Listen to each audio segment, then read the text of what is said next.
The Metamorphosis is Kafka's most famous story. Deservedly? Let's try to think about it and come to a conclusion. For most commentators, The Metamorphosis is a story about the alienating quality of modern life. So Gregor Samsa becomes a large insect in order to indicate precisely how alienating the modern world is. And so this alienation is from his job, from his family life. So all the aspects of modernity, it's just impossible to live in it.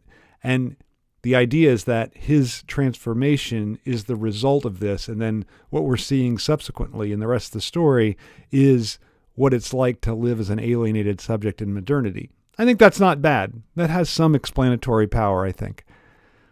There's a whole other line of thinking, and this comes from Gilles Deleuze and Félix Guattari, that sees Gregor's transition actually as a liberation from the constraints of family life. So his becoming animal, which is the term they always use, is liberation. It's a kind of emancipation.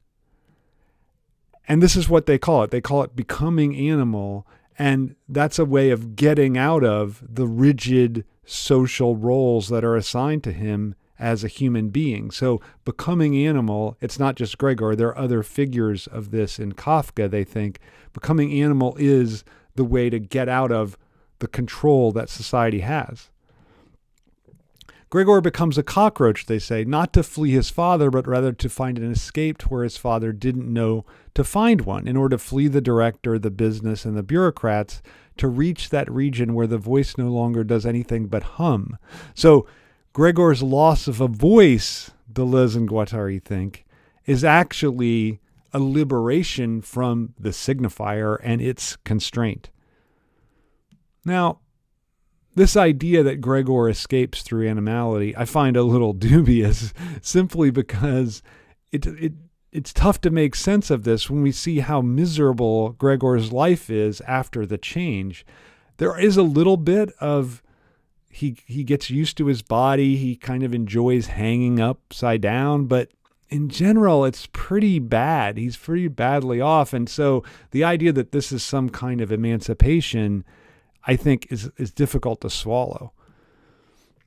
And the way that they talk about this is through the term deterritorialization. So he's losing his embeddedness in a particular place. So his humanity is placed. It has a defined and consigned and constrained place.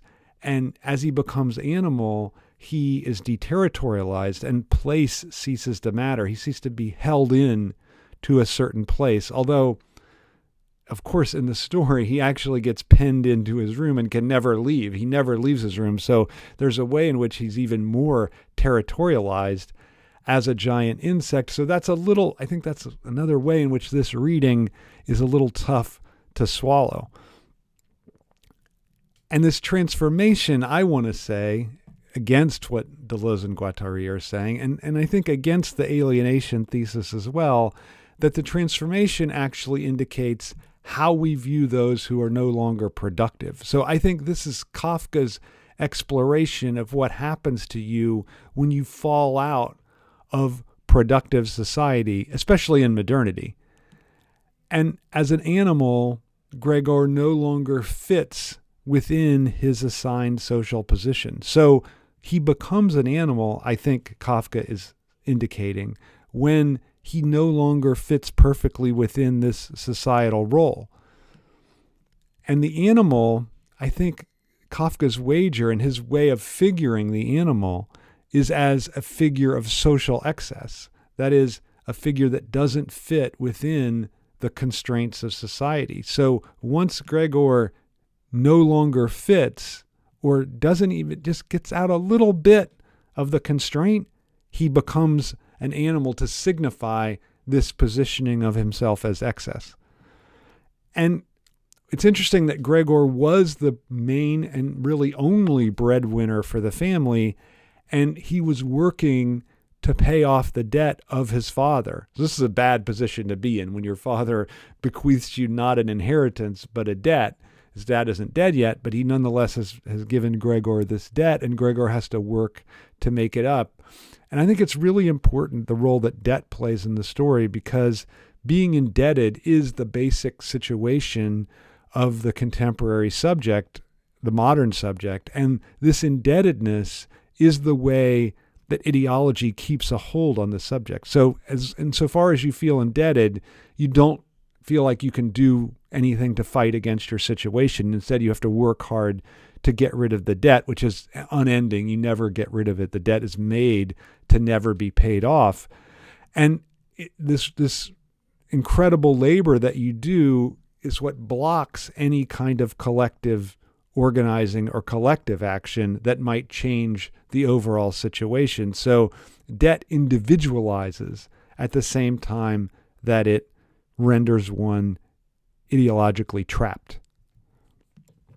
So the story begins, I think, with the transformation precisely in order to immerse us completely in this new position of social excess that Gregor now occupies. As Gregor Samsa awoke one morning from uneasy dreams, he found himself transformed in his bed into a giant insect. This is the famous opening line from the Metamorphosis, one of the most famous opening lines of any short story, if you can call Metamorphosis a short story. It's sort of one of those in between. Is it a novella? Is it a short story? I think it's a short story. I think it's one of the most famous, maybe the most famous opening line.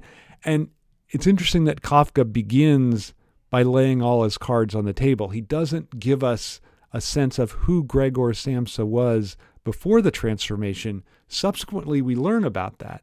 But first we get the transformation. And I think he wants to show that there's really no outside to this position of excess. You're stuck in it. You can't think, oh, there was something different before. There's some kind of future I can escape to. Once it happens, he's totally in it, and he's completely hopeless. There's no sense that, maybe I'll get transformed back tomorrow morning. Kafka doesn't allow us to think that as a possibility. So Gregor transforms. I think this is really important after he misses the 5 a.m. train to his job. And okay, it's pretty difficult to imagine taking a 5 a.m. train to work. I'm an early riser myself, but I get up at 5 a.m. maybe to work out and then go to work by 7 or 8, but 5 a.m. train, pretty brutal. And I think that's important for Kafka. Like, he wants us to see precisely how regimented and disciplined and harsh Gregor's life situation was prior to the transformation. And his sleeping through the alarm, or whatever he does, is not waking up, is a little act of rebellion, unconscious, clearly, act of rebellion that Gregor engages in, and that leads to the transformation. For the family, Gregor was the source of income, and that was the source of his value. So I think it's really important to understand that the family's, if you could call it, love for Gregor stems from what he provides as the breadwinner.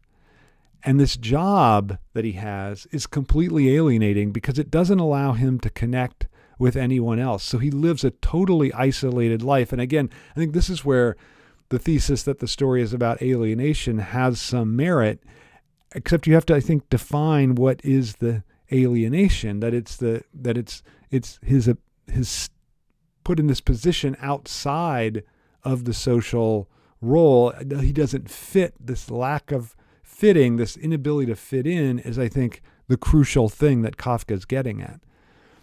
Oh God, he thought, what an exhausting job I've picked on. Traveling about day in, day out, it's much more irritating work than doing the actual business in the office. And on top of that, there's the trouble of constant traveling, of worrying about train connections, the bed, and irregular meals, casual acquaintances that are always new and never become intimate friends. So basically, in this one little statement, we get everything about Gregor's objection to his choice of occupations and what it entails. After the transformation happens, I think there's a fascinating dynamic that develops. So Gregor can understand the family and what they're saying about him and what they're saying to each other, but no one can understand him. So he tries to articulate himself and no one understands. And I think this is a really nice point by Kafka about the situation of someone who's stuck in this position of societal excess. They know what's going on within the society, but they are not understood in any way by the people in the society. So if you're stuck in this position of excess, then that's the dynamic that you live through your whole life. So this is the situation. So if you're in the position of excess or of worthlessness in a society, so if you're in this devalued position, this position of someone who doesn't belong, then you can understand how the society works. You understand it better than the people within, but they don't understand anything about you.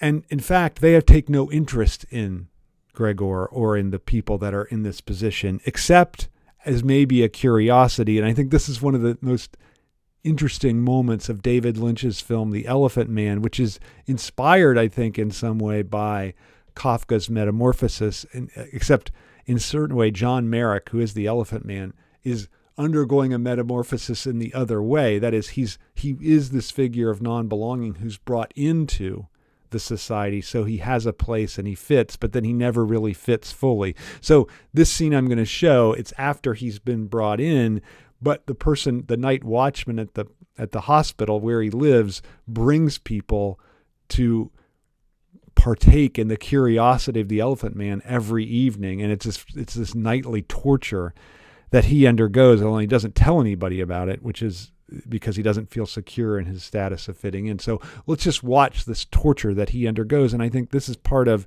the attitude toward those who don't belong that Metamorphosis is exploring. He's quite a ladies' man, isn't he? Come on. He's a ladies' man, a little kid, huh? Come on.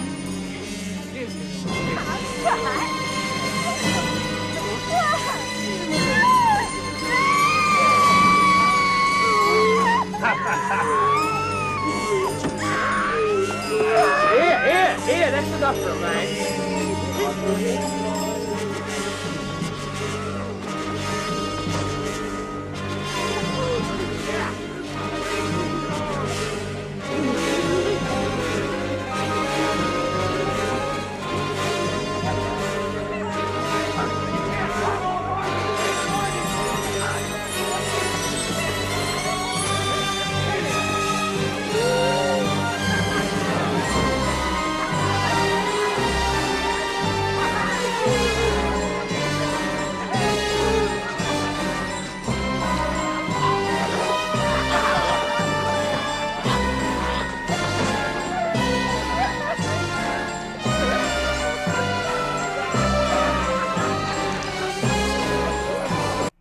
So we never see anything like this in Metamorphosis. No one tortures Gregor in this way, but everyone's repulsed by him and has the same attitude that people have to the Elephant Man. So you could imagine that if Kafka, this is maybe a deleted scene from the Metamorphosis that Lynch is showing us here.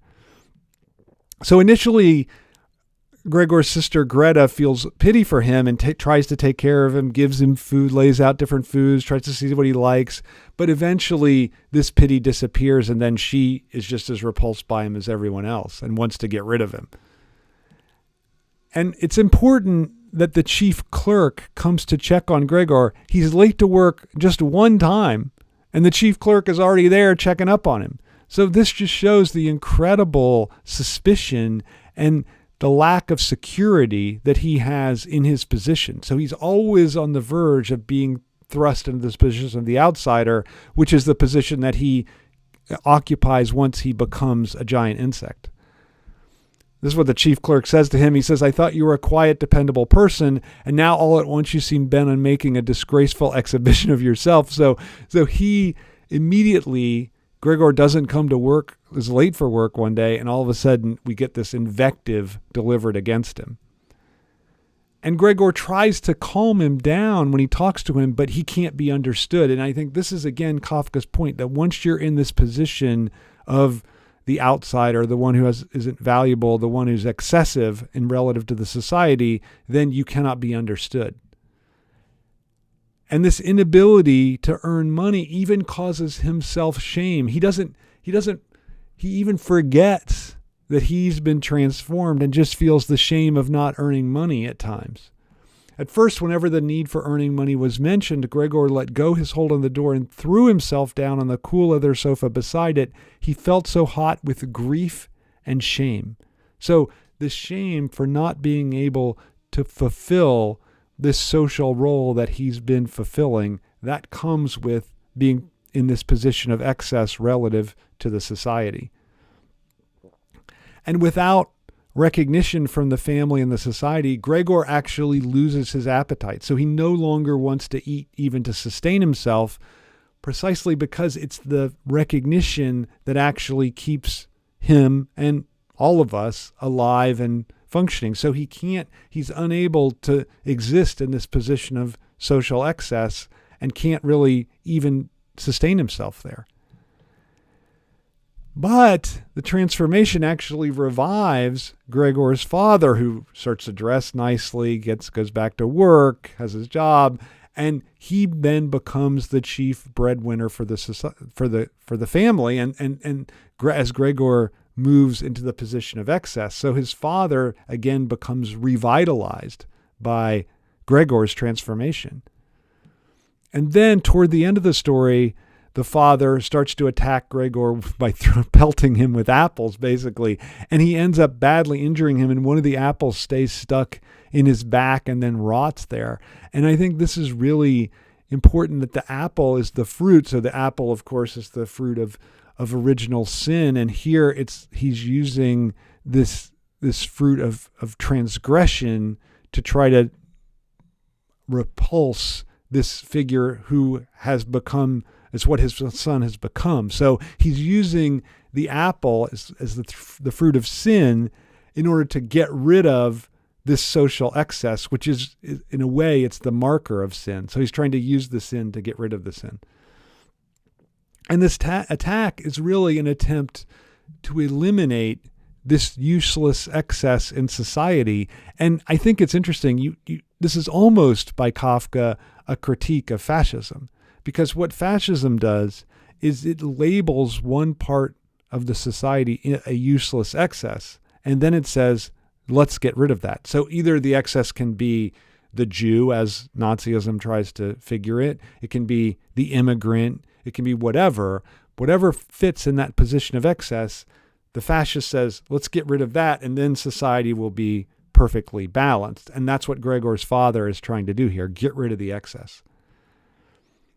And then when Gregor finally dies, we see this incredible feeling of liberation on the part of the family, that they finally are all allowed to go out together and have an evening out. And so the elimination of the excess gives this brief moment of, oh, now everything is okay. Of course, if Kafka continued the story, we'd see it's not going to really be okay, that something else would have to fit into this position of excess.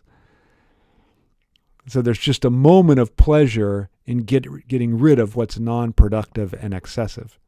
But this pleasure cannot last. And I think the final idea of Kafka's story is that it wants us to think about and understand this non-productive excess as something that we have to accept. So I think the idea of the metamorphosis is we should see ourselves as the figure of non-productive excess, as this person who's been transformed into an insect, not as part of the family trying to deal with him. And I think it's important that Kafka tells the story from Gregor's perspective, even though it's not first person, it's still from Gregor's perspective, not from the perspective of the family. And so the proper reading of the Metamorphosis is to finish the story and say, I am Gregor Samsa.